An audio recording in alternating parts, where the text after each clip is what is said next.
Good morning. Welcome back to RV Daily Driver. So what I'm going to talk about is my actual 1-year review. I've had this coach for a year. I have 22,000 miles on it now, and I'll put a link in here to my last video. So I did the 20,000 mile service on the actual Mercedes chassis. Went really well. I'll cover the details in another video. Just look for the link at the end. And also now the last piece of that for the whole service, kind of take care of everything, is to take this back part basically back to the RV dealer and have them fix some issues that I've discovered over the last year. So I'll say right up front that this coach, I don't have a lot of complaints, honestly. I have this list right here and we're going to talk about the items that I have of concern, but I haven't had anything really break on me. I will say that I did have an issue with the water pump. I should probably make a video on that, but I didn't. So being the cheap person I was, I said, hey, I'm going to winterize it myself. And I did really well, except right here behind the sink, there's actually a water filter. And that water filter was full of water. And when winter came, it actually cracked it and broke. So that was an issue. And then because of that, I had some issues with my water pump that's right over here, right when you come in the door. So I took it apart, kind of turned the pieces around the bellows a little bit, and it actually worked after that. So I haven't had any problem. That's the worst thing I've had with this RV, but really that's kind of just my own fault. So probably should have did better, watched a YouTube video on how to actually winterize the RV, and that's something I did fail at. So all right, let's get into the list. You know, it's not a huge list, but mostly the problem that I've had are just truly frustrating. So the first thing I want to talk about is the DVD player. And if you've watched the channel for a while, you know that the reason I have the RV is I do have 3 young kids, and I got this to really help, make travel as easy. So if you have young kids out there, everybody knows this technology world, kids like technology, right? So in the back of this RV, there is a DVD player, and that DVD player hooks into the TV so your kids can drive down the road and watch TV. Score, win-win for you, win-win for the kids. Everybody loves it. But the problem I have, it's actually a Jensen. Jensen does make an app that can hook to your phone, which is super cool. So I can be in the front, hooked to my phone, and I can actually hit the play button, to start the stuff that's going on with the DVD player, change the music, stuff like that. But what I've encountered is every time that I put a DVD in, no matter if it's brand new, what it is, it always says, disc loading, disc loading, disc loading, disc loading. It's really stuck on that. And eventually it'll go to disc error. It's weird because I can put one disc in, take it out, put another one in, take it out, put another one in, put the original disc back in, and it'll work. So that's one of the first things I'm going to have the general RV take a look at. So let's walk back there now, and I'll show you exactly what it's doing. All right, so here we're back at the DVD player / radio / Bluetooth receiver. So this is made by Jensen. I will tell you, right now, that I think this whole system is truly just garbage. Literally, in today's world, we could have something way better than this. This is the most complicated piece of electronics there is on the RV, and it's truly just overkill and just not that great. So all right, let's throw in a DVD. Little monsters versus aliens. So I'll show you what it does. So you can just see it's going to continue to just keep loading, and it's just going to take forever. So, and then eventually it'll kick to error. And I have a whole case here. So, it's not because that the DVD is scratched or anything like that. It's just bad. I mean, that's really the answer. And I don't know. I think this whole system, Winnebago probably has some kind of deal with them, but they probably need to get something way better. This is really just straight junk. So I tell you, oh, there it is. Boom, disc error. And I could do the same thing. I have a whole case of disc here. I bought a disc brand new from Walmart, brought it out, put it in here, and it has disc error. So we're going to take it in, see what they're going to do with it. But really, I would argue that, Winnebago truly needs to upgrade the Jensen. I mean, today's day and age, the Jensen's truly just a dinosaur. So, all right, let's move back up to the front and see what's next on the list. All right, next on the list, we have an issue with the TV. So the TV has an HDMI. So again, hooked back up to that Jensen. So inside the Jensen, or in the back, excuse me, there's actually a plug. HDMI comes, runs down. I'll show you where that's at. But the problem is the HDMI over 20,000 miles has become loose. Probably became loose around 2,000 miles is the right answer. But, you know, this is where it's at. And when you drive down the road, or even just when it's sitting, it'll lose connection. So you'll be able to see that the disc is playing, but there'll be no picture. So that's really a tragedy. Or sometimes it'll work, and then halfway down the road, your kids will be in the back screaming, "Dad, there's no picture." All right, buddy. I mean, not much you can do. So when I get a chance to pull over, we'll try to fix it. But that's really bad. So I would argue that, you know, stuff is going to come loose. I get it. HDMI is a great picture, but they almost need some kind of screw-in connection so that doesn't happen. I mean, that's what we do on computers, kind of old school, but that really worked well. That ensured it locked in. You know, the little blue cable that has the little prongs on it.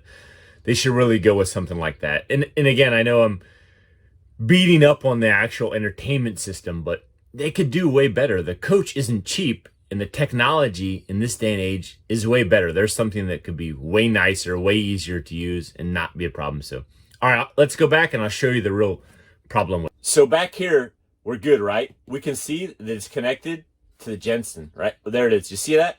You see how I just touched it a little bit? It's gone. And this is kind of the signal of death. You know, when you have your computer and you get that blue screen, when you get this screen and it says the whole no signal thing, right there, that's it. I mean, that's the thing that triggers your kids to be screaming in the back saying, "Dad, no signal." And luckily for me, now my 7-year-old can actually read, and she says that, no signal, no signal. But there it is. See how it came back? Little bump. Bloop. It's gone. So this has really been an issue. You know, you can come back and fiddle with it, but driving down the road, it's truly useless. The reason you bought it is so you could watch TV. So this is something that, again, you know, like I talked about up front, they need to get something better for this. So, all right, let's go back up to the front and see what's on the list next. All right, so next on the list, this is kind of an odd one. So this coach has a microwave. It's right down here for the side. I'll show you that in a minute. But around that microwave is actually a metal bracket. It's kind of just a covering to kind of dress it up a little bit. But what's funny is when they built this coach, I don't know who quality control is, but somewhere down the assembly line, they forgot to put a screw. So the coach is held, the microwave is held in by those 4 screws around the outside. Inside, it's kind of like a shelf, and the microwave sits on top of it.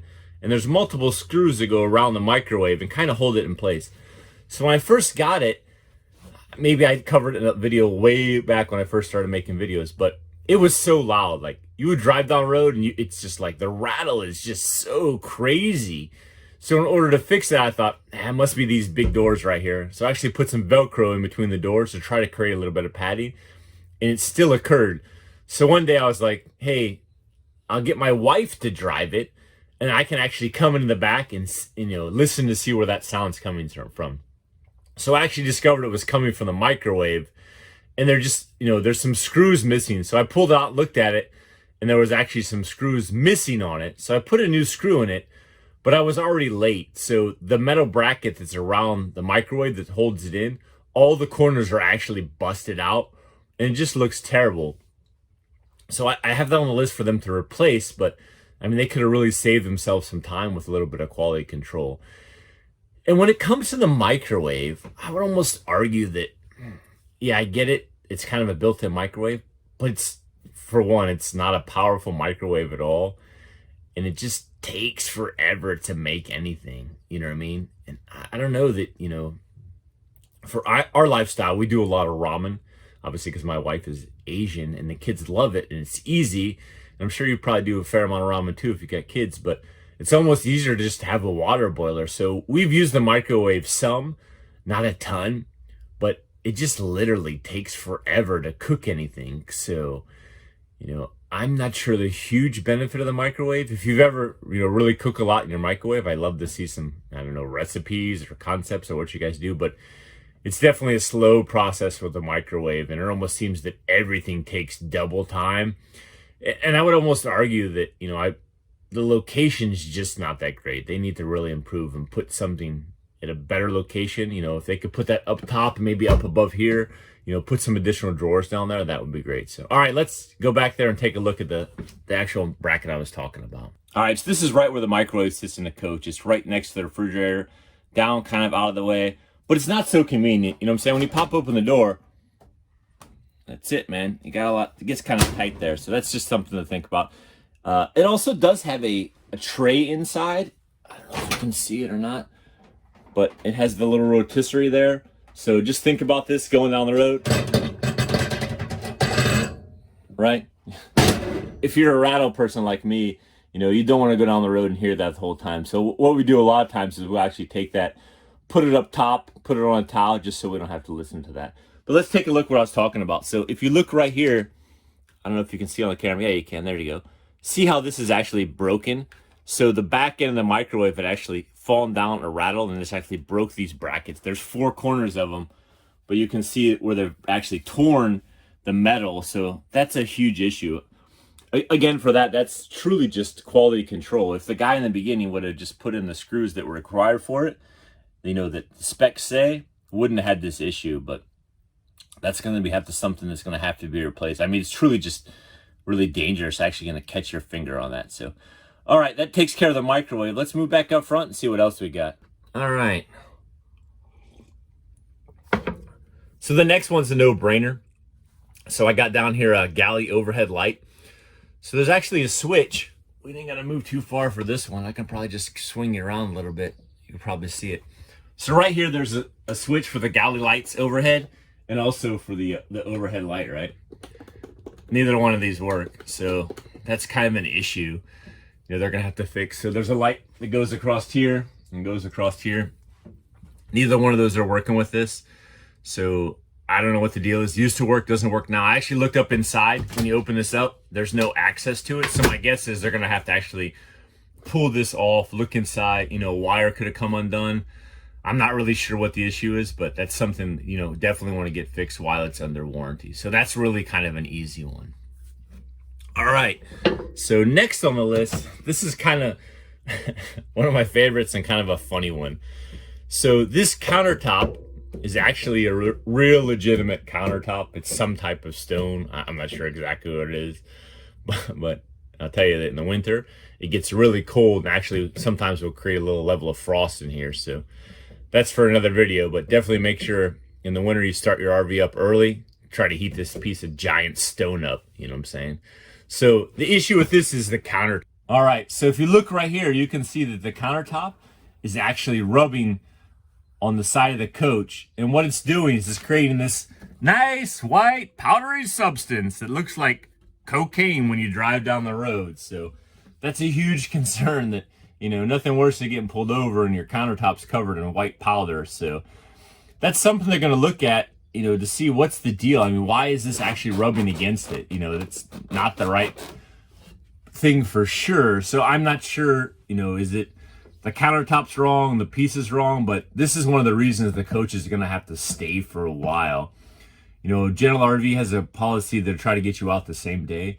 Definitely not going to happen. The guy already told me that. You know, it's going to be a couple days for them to fix it. And I think the real reason is he's like, we're not sure why this is doing that. And then, you know, while we're here, I will definitely talk about the next one. So this RV has these MCD blinds. So these MCD blinds, again, honest, man, these are just junk. Literally, these are junk blinds. I have no idea why Winnebago went with these, but let's talk about some of the first concern is. Because of the countertop, I don't know, because it's not incorrectly, this doesn't go down. So when you're actually camping, right, when you stop somewhere, it's not going down past the countertop. So here you are with this much exposed space where people can really see in your RV. So that's really been a problem, because if you know, I take out these other 2 captain chairs. So this is kind of the main area. You know, it's big enough you can stand here. There's a lot of room. So this is where you change clothes, you know, get ready to go to sleep. But guess what? Because this blind doesn't go down all the way, right? You're kind of just that person standing out there where people can see into the RV. And I really have experienced that, you know, multiple times when I was camping. So That's really a problem. And let's talk about the next piece. These blinds are to keep the sunlight out, right? So if you look here, right, this is a gap. You can see the light coming in, right? They don't stick to the RV. They don't hold the sunlight out. You know, there's nothing for them. So it's just not a good concept. And then what I've actually had experience with this one in the front is, guess what? It doesn't roll back up. So here we are, you know, this expensive coach, we're doing the old, all right, let's do the manual roll up, right? Really, these MCD blinds, if you're gonna get a coach that has these in them, you know, you gotta really think about it, because these things are literally just garbage.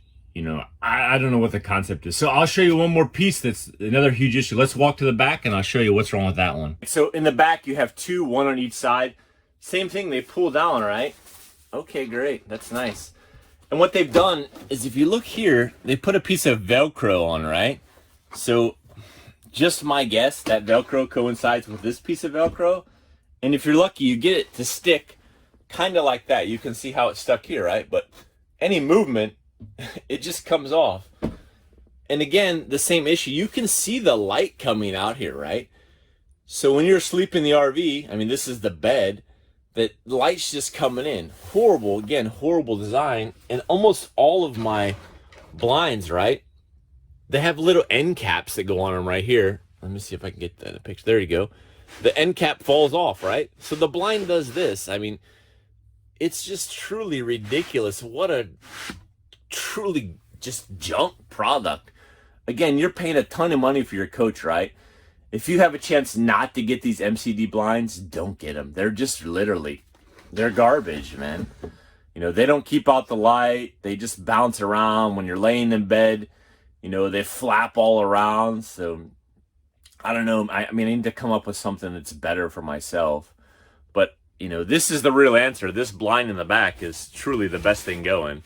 You know what I mean? That, if they had that around all the rest of the windows, it would be a success. But yeah, so I have that on the list to definitely get and take care of. That's kind of a rant about these blinds, but they've really been nothing but frustration. I have another one up on the sliding door. It's missing the end cap. You know, the bar slides out all over the place. But yeah, truly 20,000 miles, 1 year, shouldn't be falling apart like this. So that's ridiculous. So all right, let's walk back up and see what else we got on the list. All right, cover the window blinds. Next we have the awning. I touched base on it a little bit before, but I'll show you one more time. The awning has some LED lights that actually go across it. And actually some of those lights are out. So that looks like a task to me, but they'll figure it out there at the dealership. So, all right, I'll take you outside and show you where those burnout LEDs are. All right, let's go. All right, you can see the overall, you know, most of the lights are good. You can see there's a couple out right there. And I think that's the only ones throughout. Oh, there's another one right there. You see that one? That one's out. And oh, there's another one out right there too. Oh, so definitely more out than I thought. I thought I only had a couple, but looks like I have multiple out. So I'm not sure if that looks like it's just one complete strip that runs the whole length. You can see it behind me on the RV, but you know, that's something that's kind of just embarrassing that, you know, LEDs are supposed to be the thing that lasts forever, and we're 12 months in and we already have burnout lights. So my concern really for this would be is, you know, in the future when they burn out again, you know, am I just kind of crap out of luck? That's my worry. So that's one piece I really want to ask the RV, that, okay, you replace these lights, does that then start my 12-month warranty again?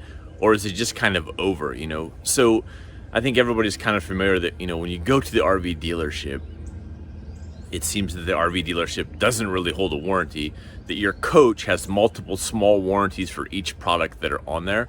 And that's kind of how they take care of it and fix it. So that's the issue is, you know, let's see, what does it reset, or what's the actual deal for that? So that'll be something we'll figure out once we get there. So, all right, let's head back inside and see what else I got.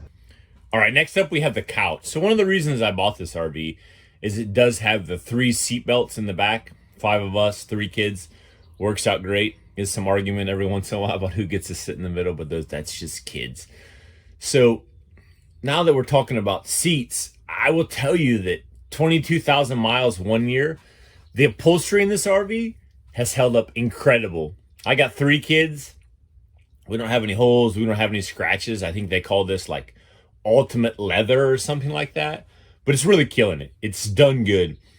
You know, there's no wear or anything like that at all. So that's one really good thing, that the upholstery in this RV is just killing it. They did an amazing job with that. So I really will give Winnebago credit. Whoever they contract out to do their upholstery they've done a great job. So I have no complaints about that. The complaint I have is that as you put the couch or rear seat up and down, it's actually creating some tracks on a piece of material that's below it. So I'll take you back and show you that. So it's just grease, but it's just not right. You know what I'm saying? The price you pay for fit and finish should be a lot better. You know, for $100,000 coach, the fit and finish should be better. It shouldn't be creating stains on other parts of the vehicle. So, all right, let's take a trip back there and take a look at it. All right, so here it is, and when you can see that when the RV, you know, when the rear seat comes out, it's actually staining it, and when it's going back, it's staining it. I'm not really sure why they even put that type of material on the piece right there. I mean, I get it, trying to look a little bit more high-end, but could have easily just went with a regular piece of plastic and wouldn't have actually created that problem. So I'm not sure what they're going to do. They'll probably just clean it, you know what I'm saying, and say it's good to go. But again, you know, I want to make sure that we're getting everything that could possibly get fixed while it's under warranty. So this is kind of an easy one. We'll see what they say about that. So, all right, let's go back up the front. I think we have one more. All right, so this is the last one I have on my list that I really want them to look at. It's probably the least important one, but it's definitely an issue. So this is the latch right up here above this. There is actually, this latch is actually fell off. So these latches, they're okay, but what happens with them a lot of times is they'll actually get pushed in. So you need to take a screwdriver and pop them back out. As if not, when you push down to try to close it, it'll feel that it's binding. So that's something you have to think about. So it's missing a latch on one side. It's not huge, but I have had a problem with, you know, numerous of the latches. Somehow they'll get closed. So you just stick a screwdriver in there, pull down, and actually pop the latch back, ready to receive the part that goes into it. So that's not been a huge issue. So that's all I have on my list. Again, I will tell you that the coach has really been good to me. I know everybody has some mixed reviews, but, you know, overall, honestly, there's not a lot of stuff I can complain about on the coach. You know, every day we're using it a lot. And I can tell you that, you know, with 3 kids, that, you know, it's taken a beating, but really, you know, the upholstery, like I said, is held up. I haven't had any issues with the floor. I did a video on the table. The table, honestly, the table is just crap. That's probably right above the crappy blinds that you have in it. You know, those are 2 of the things. The DVD player is just frustrating. Same thing with the TV, you know. You just expect to have something better than that, for sure. Microwave, that hasn't been that huge deal. You know, so this, one of the things that's really probably the most concerning is this light switch that I talked about. You know, is that going to be a trend going forward, that these switches start to break? You know, and then how difficult are they to actually fix? That, you know, that's definitely a problem that, you know, I don't know, I guess I could fix it myself, but that's something I worry about. Is the wiring going to go bad? But I mean, that's something we'll have to, you know, take care of when we get there in the future. So the countertop is interesting. You know, I think the big key to that is, you know, they need to fix it from rubbing, but, you know, this whole part where the blind doesn't go down, that's, you know, a big issue there. We already covered window blinds. Awning, those LED lights, you know, that's kind of ridiculous. But again, overall, I think the design is pretty good for this coach. I don't know that, you know, this does have the 3-burner stove, and I would argue that it's probably not, for what we use it for the daily driver, it's not useful. And also, I mean, if you really use it a lot, throw something in the comments. But are you really going to cook in your RV? And first off, it's going to become crazy hot in here, right? And really, the actual stove burners, they're so small, man, that, you know, you're not really, you know, cooking up a ton of stuff. These aren't putting out a ton of flame. You know, if you look at this one that's closest right here, this is a super small burner, man. Look how small it is compared to my hand. I mean, I don't know what you're cooking on that. I mean, maybe you're gonna warm up a cup of tea or something like that, but you know, I get it. They're selling you have these 3 burners for this RV, but you know, honestly, you don't need them. You need probably just one giant real size burner that's actually useful. You know, that these 3 burners aren't that great. So, you know, I think with any RV, you know, it really depends on what you're going to do with it. But overall, this has been a great RV for that. But if you're going to really, you know, live in it, I don't know, man. If it's just the 2 of you, possibly. If it's yourself, yeah, you could probably get away with it, right? But like I've said many times, this is not something you're going to do extended camping in. It's just too small. You know, that's the reason we bought it for a daily driver. But overall, I'm extremely satisfied with the RV for sure. So I guess, you know, if you're asking me, would I buy it again? Absolutely. You know, it's worth it. But, you know, take a look at my other videos. I mean, some of the keys is you got to get it for a good price. You got to buy at the right time. And then the one thing I really want to emphasize the most is you got to use it, man. Please, please don't buy an RV, put it in the driveway, and never drive it.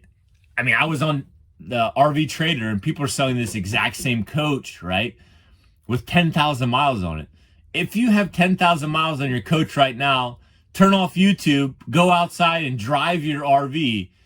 The bank is loving you because they're just taking your payment every day and you're not getting your value out of it. Just drive the RV. Get out and do something with it. Take it to get some ice cream. That's the only way you're going to make money on the RV.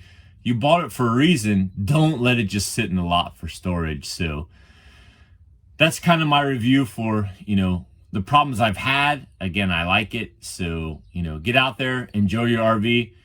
And do me a favor, if you're watching the video, hit the like button, hit the subscribe button. Tell me you like it, throw something in the comments, and I'll see you on the road.